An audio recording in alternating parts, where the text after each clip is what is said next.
Now we will discuss next topic, that is the crisscross inheritance. In earlier period already learned about the one example of sex linked inheritance, that is the colour blindness. ये colour blindness ये example हमने लिया था किसके basis पे? On the basis of sex link inheritance. Colour blindness ये example sex link inheritance में क्यों इंक्लूड किया? क्योंकि वो इनहेरिट होता है कहाँ से? सेक्स क्रोमोसोम से. दैट्स व्हाई दैट लिंक और that inheritance pattern is known as sex link inheritance. इसी वजह से उस इनहेरिटेंस पैटर्न को हम सेक्स लिंक इनहेरिटेंस बोलते हैं. अब जो कैरेक्टर ट्रेट और डिसीज सेक्स क्रोमोसोम से इनहेरिट होता है from one generation to another generation, that is known as sex link inheritance. Then we will discuss one example, that is the colour blindness. On the basis of that the character inherit और trait inherit from one generation to another generation, उसे बोलते हैं हम sex link inheritance. That's why we will discuss next topic on the basis of that mechanism. यहाँ पे अगर हम conclusion निकालते हैं उसके बेसिस पे सेक्स लिंक इनहेरिटेंस, ये जो हमने टॉपिक देखा है सेक्स लिंक इनहेरिटेंस, इसके बेसिस पे whether it is X और Y, मतलब X क्रोमोसोम की वजह से या X क्रोमोसोम रिस्पॉन्सिबल होता है for the inheritance of particular trait in a particular living organism. On the basis of that, in the presence of one एक concept वहाँ से निकलता है, that is known as criss-cross inheritance. काफी बार exam में पूछा है what is criss-cross inheritance. किसके बेसिस पे? On the basis of sex linked inheritance. Sex link inheritance के बेसिस पे ये कंक्लूजन है. अब criss-cross inheritance क्या होता है? देखो यहाँ पे इसकी definition, the inheritance of character from the father to his grandson through his daughter. मतलब the inheritance of character from the father to his grandson. father से कहाँ पे ट्रांसमिट हो रहा है वो? grandson में. through his daughter, कहाँ से? daughter से. that type of inheritance is known as criss-cross inheritance. किसके बेसिस पे? on the basis of sex linked inheritance और X लिंक इनहेरिटेंस भी कह सकते हैं हम इसे, क्योंकि ये X क्रोमोसोम से ही क्या होता है? इनहेरिट होता है from one generation to another generation. That's why is known as criss-cross inheritance. The inheritance of character from the father to his grandson, father से ग्रैंडसन में ट्रांसफर हो रहा है थ्रू हिज डॉटर. कहाँ से? डॉटर से. मतलब जनरेशन टू जनरेशन क्या हो रहा है? ये इनहेरिट हो रहा है.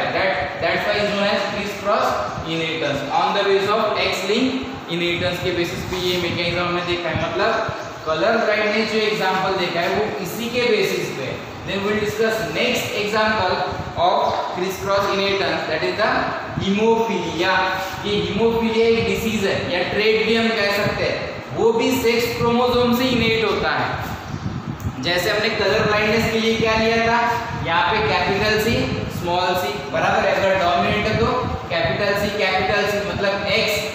ये X क्यों लिया था हमने? ये फीमेल है, ये फीमेल हमने कंसीडर किया था. और मेल क्या है? यहाँ पे मेल में सेक्स क्रोमोसोम X Y होते हैं, बराबर.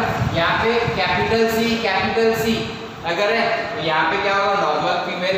मान लो यहाँ पे कैपिटल सी और स्मॉल सी है. ये X क्यों लिया है? यहाँ पे हमने रिप्रेजेंट करते हुए यहाँ पे X, यहाँ पे C which represent the color blindness. Colour blindness ये कैरेक्टर रिप्रेजेंट करता है. C से हम रिप्रेजेंट कर रहे हैं सिंबॉलिक फॉर्मेट में. और ये X क्रोमोसोम के साथ इनहेरिट होता है, इसी वजह से XX यहाँ पे लिखा है. Sex chromosome responsible for the inheritance of this colour blindness from father to grandson through his daughter. Then we will discuss next example, that is the hemophilia. Hemophilia ये डिसीज क्या है?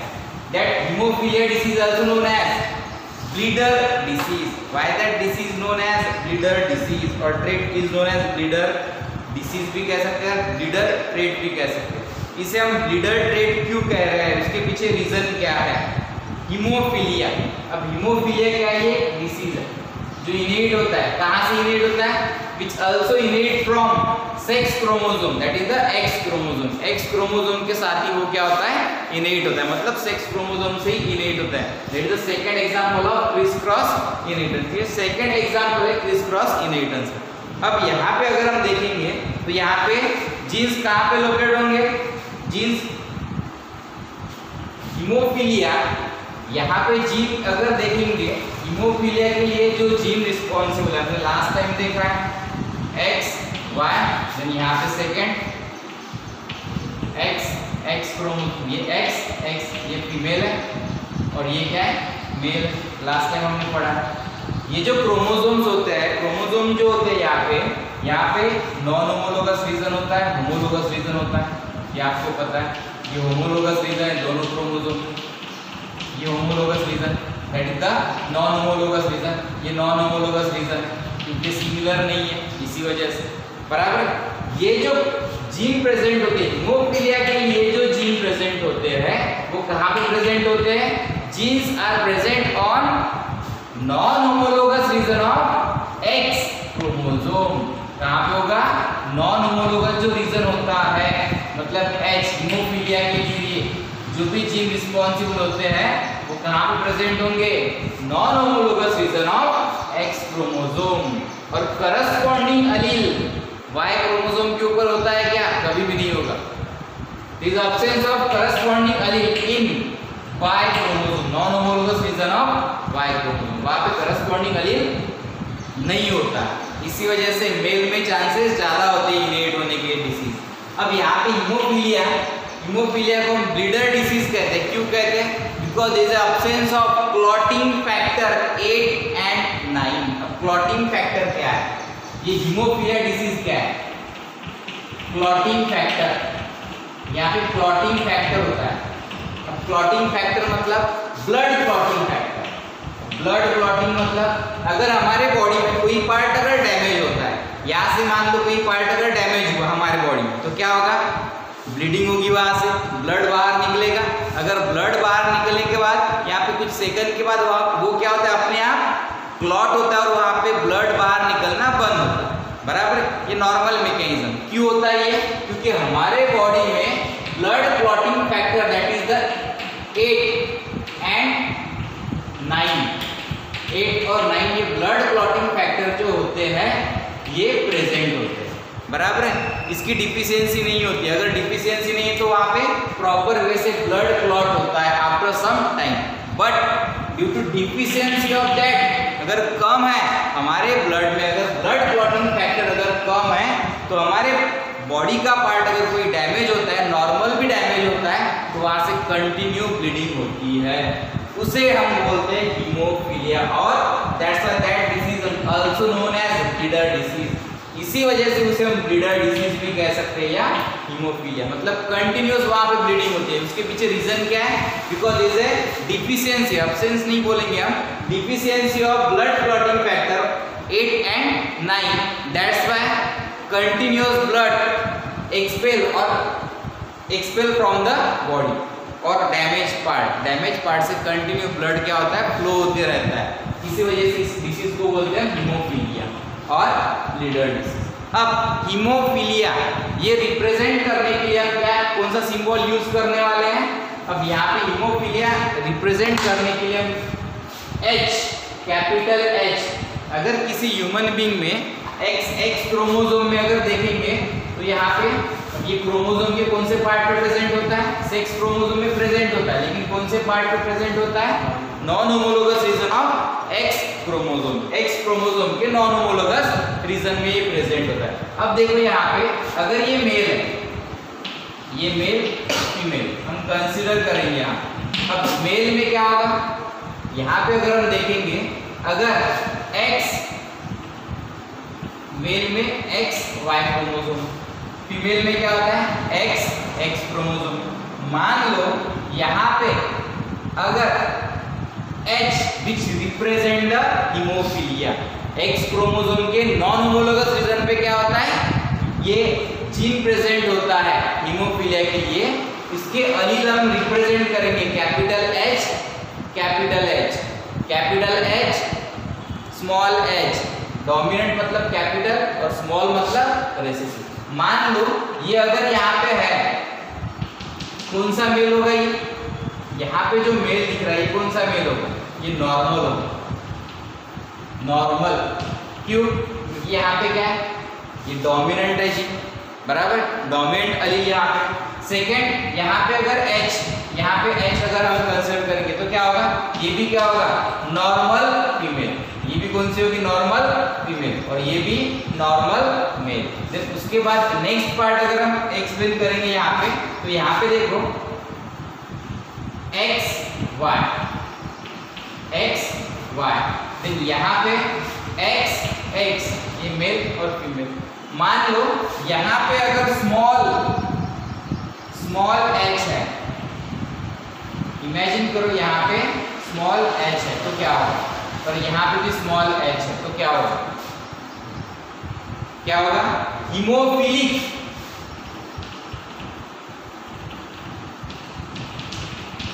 बराबर, अफेक्टेड भी कह सकते हैं इसे, और affected male and female. Then उसके बाद अगर नेक्स्ट देखेंगे यहाँ पे थर्ड, यहाँ पे X, यहाँ पे ये एब्सेंट होगा, carrier, that is the third one is carrier. अब देखो यहाँ पे कैरियर, मेल में कैरियर नहीं होगा। क्यों नहीं होगा? क्योंकि वहां पे करस्पॉन्डिंग अलील नहीं होता है। कहाँ पे? Y क्रोमोसोम में। Due to absence of corresponding allele present on Y chromosome, absent होगा Y क्रोमोसोम पे करस्पॉन्डिंग अलील, इसी वजह से। अब यहाँ पे क्या होगा? कैपिटल, यहाँ पे X फीमेल। देन यहाँ पे अगर हम देखेंगे तो यहाँ पे capital H small h, that is the carrier female. ये कौन सी फीमेल होगी? कैरियर फीमेल, बराबर। अगर हम रिप्रेजेंट करेंगे इस वे से, हम रिप्रेजेंट कर सकते हैं लाइक दैट।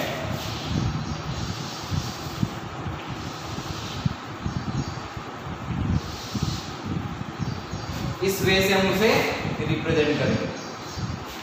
मतलब ये क्या है? चार्ट है for the identification of particular genotype. Genotype हम आइडेंटिफाई कर रहे हैं अकॉर्डिंग टू डिसीज कंडीशन या कैरेक्टर इनेट जो है उसकी कंडीशन के हिसाब से ये टेबल बना रहे हैं।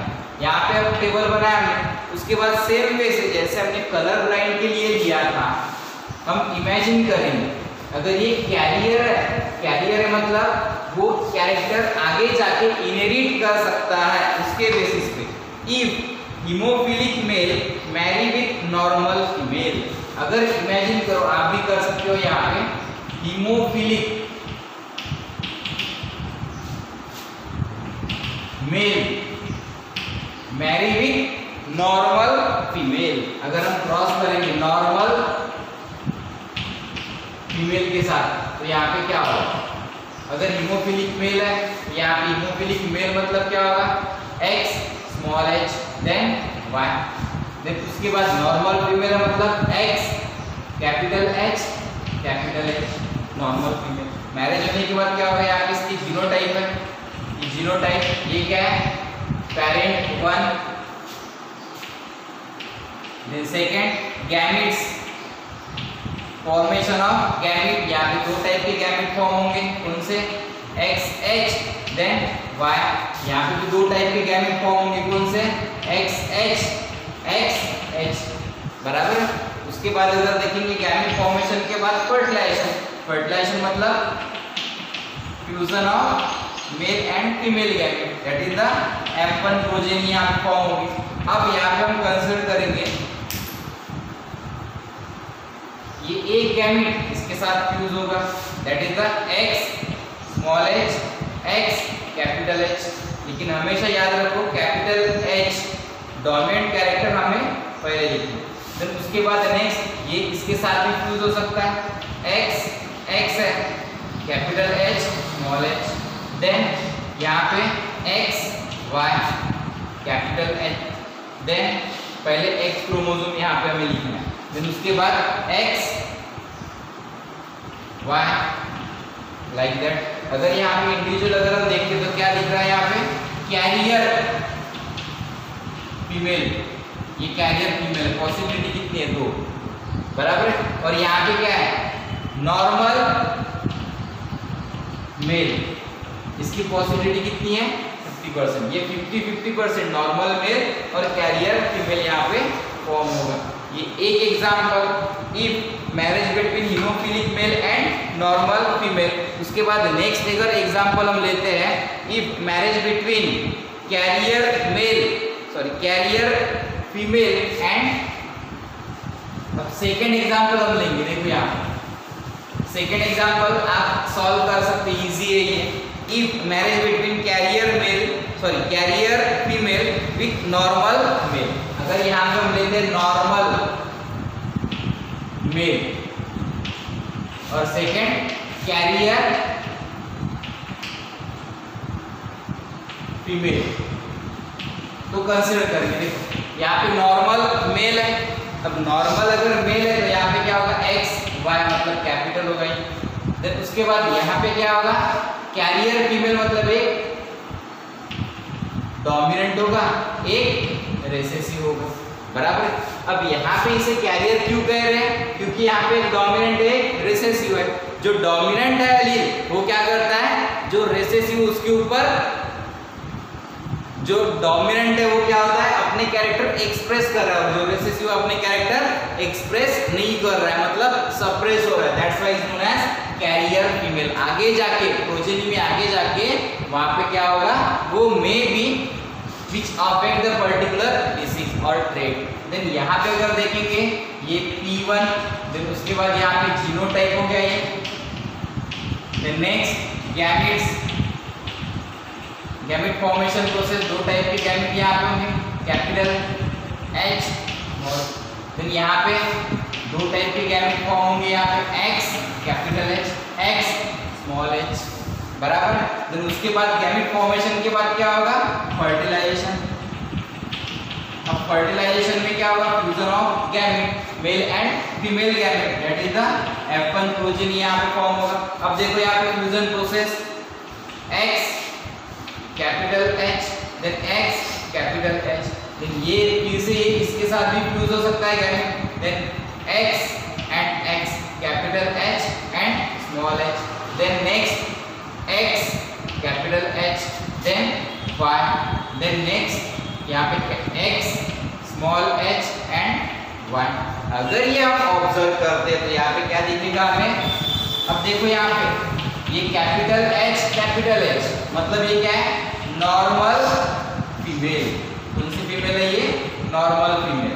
देन उसके बाद ये क्या है कैरियर फीमेल, X है डोमिनेंट है रेसेसिव, तो यहाँ पे क्या होगा कैरियर फीमेल।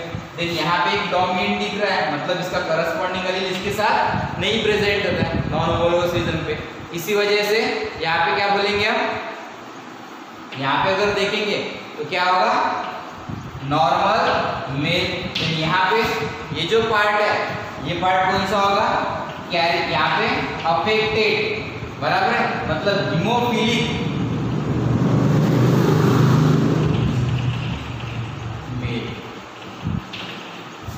मतलब यहाँ पे 25% क्या होगा यहाँ पे नॉर्मल फीमेल, 25% यहाँ पे अगर रेशियो लिखेंगे 25% और ये 25 और टोटल करेंगे तो 100% यहाँ पे। देखो यहाँ 25% और ये भी 25%, मतलब यहाँ पे क्या होगा पॉसिबिलिटी जो है वो 25% यहाँ पे पॉसिबिलिटी आ रही है if marriage between normal male and carrier female, इसके वजह से। देन उसके बाद this is over about the Chris cross inheritance, इसे भी हम क्रिस क्रॉस इनहेरिटेंस ही कह सकते हैं। क्यों, क्योंकि यहाँ पे the inheritance of character from the father to his grandson through his daughter में ट्रांसफर हो रही है।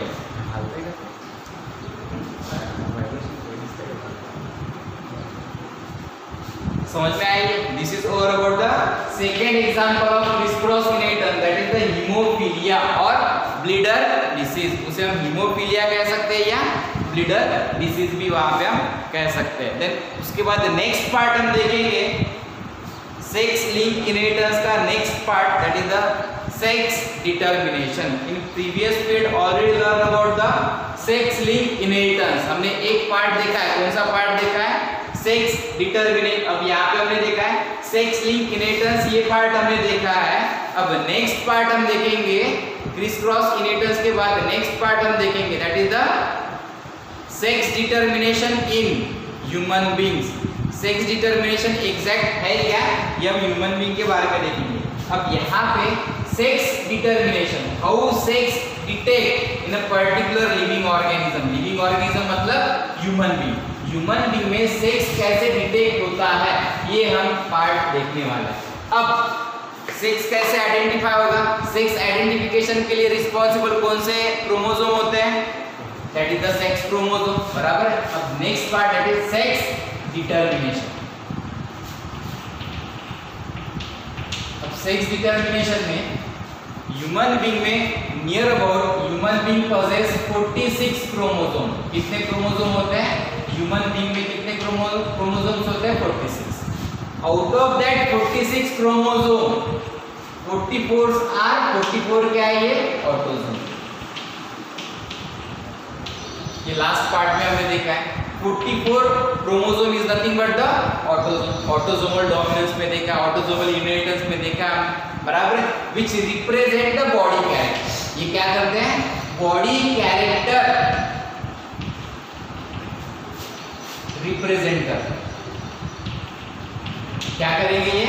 These 44 chromosomes which represent the body character in a living organism or human being। मतलब 44 क्रोमोसोम क्या रिप्रेजेंट करते हैं? हमारे बॉडी के कैरेक्टर।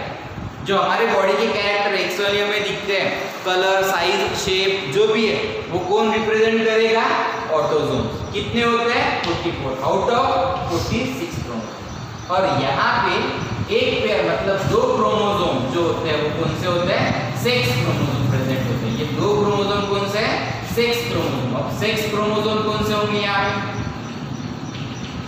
वो डिपेंड करता है मेल है या फीमेल है। 2 टाइप के सेक्स क्रोमोसोम यहाँ पे होते हैं। यहाँ पे X, अगर X है तो वो कौन सा है? फीमेल। देन उसके बाद सेकेंड XY है, ये कौन सा है? मेल। मतलब मेल क्या होता है? ये यूनिक क्रोमोसोम होता है जो मेल में ही प्रेजेंट होता है। वाई क्रोमोसोम कहाँ पे होगा? मेल में ही प्रेजेंट होगा, फीमेल में नहीं होता है। अगर ये वाई क्रोमोसोम अगर मेल में ही होता है तो सेक्स डिटेक्शन करने के लिए, सेक्स रिप्रेजेंट करने के लिए या डिटेक्ट करने के लिए कौन responsible? Whether it is male और फीमेल। मेल फीमेल तो होमोजाइगोटिक है, सिमिलर टाइप ऑफ क्रोमोसोम वहां पे प्रेजेंट होता है। मेल में क्या होता है? हेट्रोजाइगोटिक मतलब हेट्रोगैमेटिक है। ये हेट्रोजिनस कंडीशन यहाँ पे मतलब X और Y क्रोमोसोम यहाँ पे ये होमोजीनियस है और ये हेट्रोजिनस कंडीशन है। तो यहाँ पे क्या होगा? अगर हम देखेंगे ये Y क्रोमोसोम मेल में होने के कारण male represent the sex of particular offspring. Particular offspring का सेक्स डिटेक्ट करने के लिए कौन रिस्पॉन्सिबल है? मेल, क्योंकि वहां पे यहाँ पे हेट्रोजिनस कंडीशन यहाँ पे दिखती है, बराबर है, इसी वजह से। अब यहाँ पे अगर देखेंगे हम तो how sex detect in living organism और ह्यूमन बीइंग। ह्यूमन बीइंग में सेक्स कैसे डिटेक्ट होता है ये हम देखेंगे। Sex determination in human being में सेक्स डिटरमिनेशन प्रोसेस कैसे होता है? अब आपको ये पता है मेल, ये मेल है, फीमेल। अब मेल में क्या होता है? कितने क्रोमोसोम्स होते हैं यहाँ पे? 44 प्लस XY। कितने क्रोमोसोम है? 44 प्लस XY। देन यहाँ पे सेकेंड फीमेल में 44 प्लस XX। क्या है ये? 44 ये क्या रिप्रेजेंट कर रहा है? ऑटोसोम। ये क्या रिप्रेजेंट कर रहा है? ऑटोसोम। और XY 44 प्लस 45 और 46 ये 2 क्रोमोसोम है यहाँ। देन उसके बाद 44 प्लस 2 क्रोमोसोम मतलब 46। टोटल कितने हो गए यहाँ पे? अगर हम देखेंगे तो यहाँ पे 46 क्रोमोसोम होते हैं, यहाँ पे भी 46 क्रोमोसोम होते हैं, बराबर है, टोटल अगर करेंगे। उसके बाद जब यहाँ पे P1 इंडिविजुअल, देन जीनोटाइप, ये क्या है? ये जीनोटाइप। क्या है ये? जीनोटाइप। देन उसके बाद नेक्स्ट प्रोसेस होती है गैमेटोजेनेसिस मतलब मियोसिस प्रोसेस। यहाँ पे जब मियोसिस प्रोसेस होगी, यहाँ पे भी मियोसिस प्रोसेस होगी, बराबर, दोनों जगह यहाँ पे मियोसिस प्रोसेस होती है। जब मियोसिस होता है तो यहाँ पे क्या होता है, हैप्लॉइड सेट ऑफ क्रोमोसोम क्या होता है, रिडक्शन डिवीजन होती है, आधे क्रोमोसोम जो होते हैं वो सेपरेट होते हैं। मतलब हैप्लॉइड सेट मतलब यहाँ पे क्या होगा, 22 44 है तो 22 plus XX chromosome X, then 22 plus Y। इस वे से क्या होगा, यहाँ पे हैप्लॉइड सेट क्रोमोसोम के फॉर्म होंगे, that is the 22X 22Y। फिर उसके बाद यहाँ पे भी मियोसिस होगा तो क्या होगा, यहाँ पे भी मियोसिस होने के बाद 22X plus X then 22 plus X, homozygotic मतलब होमो, ये कंडीशन है, सिमिलर होमोलोगस कंडीशन यहाँ पे। देन उसके बाद नेक्स्ट पार्ट अगर देखेंगे, ये गैमेट फॉर्मेशन हो गए। गैमेट फॉर्मेशन होते वक्त क्या होता है, हैप्लॉइड सेट ही, मियोसिस में क्या हो गया, हैप्लॉइड सेट ऑफ क्रोमोसोम क्या होते हैं, ट्रांसफर होते हैं मतलब फॉर्म होते हैं। देन उसके बाद गैमेटोजेनेसिस के बाद process of fertilisation, that is the F1 generation. जब F1 जनरेशन फॉर्म होगा तब क्या होगा, ये इसके साथ फ्यूज हो सकता है, बराबर है, पॉसिबिलिटी है ये, बराबर। देन 22 प्लस 22 कितने होते हैं यहाँ पे, 44 प्लस XX। देन उसके बाद ये इसके साथ भी फ्यूज हो सकता है, देन 22 प्लस 22 कितने हो गए, 44 plus XX। Then next 22 plus 22 44 plus XY। देन इसके साथ भी फ्यूज हो सकता है, 44 प्लस XY। मतलब यहाँ पे पॉसिबिलिटी क्या मिला है हमें, ये XX है मतलब फीमेल, ये भी क्या है फीमेल, ये भी क्या है, तो ये मेल, ये मेल। अब देखो रेशियो अगर देखेंगे 50% क्या है यहाँ पे, 50% जो इंडिविजुअल है वो मेल है और 50% फीमेल है। 50% पॉसिबिलिटी मेल की होती है और 50% पॉसिबिलिटी फीमेल की होती है। इस तरह सेक्स क्या होते हैं, डिटेक्ट होते हैं in a particular living organism. Living organism में सेक्स इनहेरिट होते हैं from one generation to another generation, detect होते हैं, बराबर है।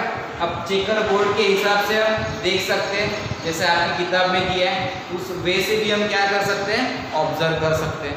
अब यहाँ पे आपकी किताब में स्ट्रक्चर मेंशन किया है, ये सेक्स डिटरमिनेशन प्रोसेस के वक्त यहाँ पे अगर हम देखेंगे तो यहाँ पे मोनोसियस, डायोसियस ये टर्म यहाँ पे दी है। मोनोसियस मतलब क्या होगा, व्हाट इज मोनोसियस,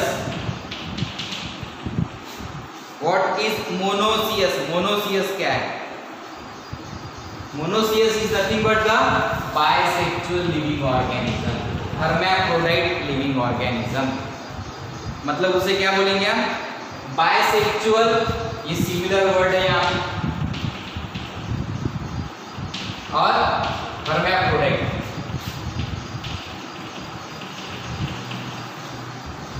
ये हर्मैफ्रोडाइट, ये भी टर्म क्या है यहाँ पे इन्वॉल्व है। देन डायोसियस,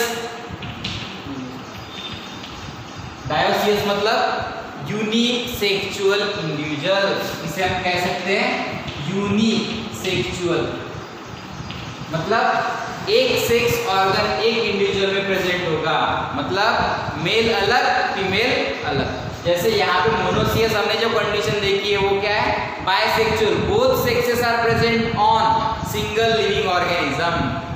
दोनों सेक्स अगर ऑर्गेनिज्म सिंगल लिविंग ऑर्गेनिज्म पे है तो उसे बोलेंगे मोनोसियस। हर्मैफ्रोडाइट, ये एग्जांपल हमने लिया था, हाइड्रा का एक एग्जांपल देखा था लोअर एनिमल में। फिर उसके बाद डायोसियस मतलब क्या होता है, सेक्सेस आर सेपरेटेड, मतलब मेल अलग होगा फीमेल अलग होगा, ये इसका मीनिंग है। फिर उसके बाद नेक्स्ट पार्ट हम देखेंगे ये जो एक्स क्रोमोसोम के बारे में जो एक्सप्लेन किया था, किसने किया था? Henking in 1891 while studying during the spermatogenesis. Spermatogenesis मतलब the process of formation of sperm formation के प्रोसेस में ये एक्सप्लेन किया है। इसे हम मेल में यहाँ पे बोल सकते हैं, स्पर्म बोल सकते हैं, क्योंकि ये स्पर्म ही क्या होते हैं? यूनिट होते हैं, फ्यूज होते हैं। यहाँ पे फीमेल में क्या बोल सकते हैं? एक सेल, ओवा भी कह सकते हैं या ओवम भी कह सकते हैं। यहाँ ये फ्यूज हो रहा है स्पर्म और egg during the time of fusion of male and female gamete. वहाँ पे मियोसिस, ये मियोसिस सबसे इंपॉर्टेंट है क्योंकि रिडक्शन डिवीजन वहाँ पे होता है। उसके बाद क्या होगा? यहाँ पे रिडक्शन डिवीजन के बाद नेक्स्ट प्रोसेस होगी fertilisation, that is the mitosis. उसके बाद वहाँ पे माइटोसिस होगा फ्यूजन के बाद। अब यहाँ पे अगर देखेंगे हेकिंग इस साइंटिस्ट ने क्या किया? ये फर्स्ट टाइम एक्स क्रोमोसोम वहाँ पे स्पर्मेटोजेनेसिस प्रोसेस के वक्त एग्जैक्ट उसका शेप जो है आधे क्रोमोसोम आधे जो जब स्पर्म्स है वो डिस्ट्रीब्यूट होते हैं और आधे क्रोमोसोम या आधे जो स्पर्म्स है वो डिस्ट्रीब्यूट होते हैं। मतलब इनपरफेक्ट वहाँ पे क्या होगा? जब सेपरेशन जो होते हैं, इनहेरिट जब होते हैं या डिवीजन जब होता है तो वो सेपरेशन उस वक्त या इसका शेप इस तरह दिखता है। यहाँ तक उन्होंने ऑब्जर्व किया था, इस वजह से इसे नाम दिया गया। लेकिन इसका रोल क्या है एग्जैक्ट, ये उसने एक्सप्लेन नहीं किया। ये एक्सप्लेन करने के लिए अदर साइंटिस्ट जो उसके बाद इन्वेंशन के लिए उसके ऊपर इन्वेंशन किया है और एक्स क्रोमोसोम का रोल क्या है वो उन्होंने बाद में बताया है। This is over about the sex determination of human being. Human being में सेक्स डिटर्मिनेशन कैसे होता है ये इसके बारे में। देन उसके बाद नेक्स्ट पार्ट हम देखेंगे। अब यहाँ पे कंक्लूजन क्या निकलता है? हमने फर्स्ट पहले ही बताया था। एग्जैक्ट अगर हम कंक्लूजन देखेंगे तो क्या निकलता है? यहाँ पे कौन रिस्पॉन्सिबल होता है सेक्स डिटर्मिनेशन के लिए? यहाँ पे मेल। क्यों रिस्पॉन्सिबल है मेल? क्योंकि ये क्या है? यस, यहाँ पे क्या होता है? दो अलग अलग टाइप के क्या होते हैं? सेक्स क्रोमोसोम होते हैं, एक्स और वाई। फीमेल में क्यों नहीं? फीमेल क्या है? ये होमो है, होमोगैमेटिक है, मतलब एक्स एक्स है। यहाँ पे हेटेरोगैमेटिक है, मतलब यहाँ पे दो अलग अलग क्रोमोसोम प्रेजेंट होते हैं, एक्स और वाई, और यहाँ पे सिमिलर टाइप ऑफ क्रोमोसोम होते हैं। इसी वजह से मतलब यहाँ पे अगर हम ऑब्जर्व करेंगे तो ये वाई क्रोमोसोम ही क्या करता है? अगर ये वाई क्रोमोसोम अगर फ्यूज होता है एक्स क्रोमोसोम के साथ तो क्या होगा? पर्टिकुलर सेक्स मतलब डिटेक्ट होगा, बराबर है। तो यहाँ पे क्या होगा? Y chromosome which responsible for the detection of particular sex. Sex जो है वो पर्टिकुलर ह्यूमन बीइंग का डिटेक्ट करने के लिए Y chromosome responsible. That's why यहाँ पे कौन रिप्रेजेंट करेगा सेक्स पर्टिकुलर लिविंग ऑर्गेनिज्म में? ह्यूमन बीइंग में कौन रिप्रेजेंट करेगा? ये वाई क्रोमोसोम। मतलब मेल ही रिस्पॉन्सिबल होते for the detection of sex in a particular living organism और ह्यूमन बीइंग। देन उसके बाद लेकिन हमारे सोसाइटी में जनरली क्या होता है? ये जो सेक्स जो है वो कौन डिटेक्ट करता है बोलते हैं? मतलब ये कुछ मिसकंसेप्ट यहाँ पे है, बराबर है। अब यहाँ पे कौन रिस्पॉन्सिबल होता है? जनरली फीमेल रिस्पॉन्सिबल होता है, ये हमारे सोसाइटी में पता है, बराबर है। लेकिन एक्चुअली क्या है? यहाँ पे कौन डिटेक्ट करता है? मेल। देन उसके बाद नेक्स्ट पार्ट देखेंगे, सेक्स डिटर्मिनेशन इन बर्ड। अब यहाँ पे sex determination in birds exact क्या है? बर्ड्स में सेक्स कैसे डिटेक्ट होता है? बर्ड में कितने क्रोमोसोम प्रेजेंट होते हैं ये वैरी होता है किसी बर्ड में यहाँ पे। लेकिन मैक्सिमम कंडीशन में अगर हम देखेंगे बर्ड में near about 80 sex chromosome present होते हैं। बर्ड्स कितने क्रोमोसोम होते हैं? 80 क्रोमोसोम। लेकिन उसमें भी काफी सारे एक्सेप्शन है, बर्ड्स में भी काफी सारे एक्सेप्शन है। अब लेकिन यहाँ पे अगर आइडेंटिफाई करते हैं तो नियर अबाउट 80 क्रोमोसोम वहाँ पे प्रेजेंट होते हैं। अब यहाँ पे थोड़ी कंडीशन जो है वो अलग है। अब देखेंगे यहाँ पे सेक्स डिटर्मिनेशन इन बर्ड। अब बर्ड अगर देखेंगे यहाँ पे मेल, यहाँ पे भी सेक्सेस सेपरेट होते हैं, और second that is the female. ये मेल और फीमेल। तो इमेजिन करेंगे मेल में क्या होता है, फीमेल में क्या होता है। मेल में जनरली होमोजाइगोटिक मतलब होमोगैमेटिक कंडीशन होती है, और फीमेल में क्या होती है? हेटेरोगैमेटिक कंडीशन होती है। अब मेल में देखो यहाँ पे होमोगैमेटिक कंडीशन, होमोगैमेटिक मतलब similar type of sex chromosome is present, that is the Z। कहाँ पे? ZZ type of gamete or sex chromosome present in male and ZW type of gamete or sex chromosome present in female. यहाँ पे Z और W ये gamete present होता है female में, that's why is known as heterogametic. ये कौन सी कंडीशन है? Heterogametic. Then second one is that is the similar gamete अगर है तो उसे बोलेंगे हम होमोगैमेटिक। अब यहाँ पे कुछ डिफरेंसेस समझ में आ रहा है। मेल में जैसे हमने देखा है, ह्यूमन बीइंग में देखा है, ह्यूमन बीइंग में हमने देखा है क्या होता है XY मेल में होता है, बराबर ह्यूमन बीइंग के बारे में। और यहाँ पे फीमेल में अगर देखेंगे तो क्या होता है? फीमेल में क्या होता है? X क्रोमोसोम होते हैं। मतलब यहाँ पे होमोगैमेटिक कंडीशन कौन सी है? XX फीमेल में, और यहाँ पे क्या होती है? मेल में हेटेरोगैमेटिक। लेकिन इसके अपोजिट है, यहाँ पे क्या होगा? मेल में क्या होता है? हेटेरोगैमेटिक कंडीशन होती है बर्ड्स में, स्पेशली कौन सी यहाँ पे? बर्ड्स में। बर्ड्स में ये कंडीशन प्रेजेंट होती है, ठीक है। ZZ in male and ZW in female. तो यहाँ पे सेक्स डिटरमिनेशन प्रोसेस कैसी होगी? यहाँ पे ये अगर देखेंगे तो यहाँ पे ये P1 जनरेशन फर्स्ट, देन यहाँ पे जीनोटाइप, इसे बोलेंगे हम जीनोटाइप, ये जीनोटाइप है। देन उसके बाद formation of gamete, that is the gametogenesis. इस प्रोसेस को क्या बोल रहे हैं? गैमेटोजेनेसिस। अब यहाँ पे गैमेटोजेनेसिस क्या होता है? दो सिमिलर टाइप ऑफ गैमेट यहाँ पे फॉर्म होता है। इस प्रोसेस को नाम देंगे हम गैमेटोजेनेसिस, और इससे क्या बोलेंगे हम? जीनोटाइप। ये जीनोटाइप है और ये पेरेंट वन। देन उसके बाद नेक्स्ट यहाँ पे भी सिमिलर होगा, इसके जीनोटाइप ZW है फीमेल में, और यहाँ पे गैमेट Z और सेकंड W। देन यहाँ पे fusion process same ZZ, then second ZW, ये इसके साथ भी फ्यूज होगा, देन ZZ, देन फिर से ये इसके साथ भी फ्यूज होगा ZW। अगर पॉसिबिलिटी लेंगे यहाँ पे क्या है?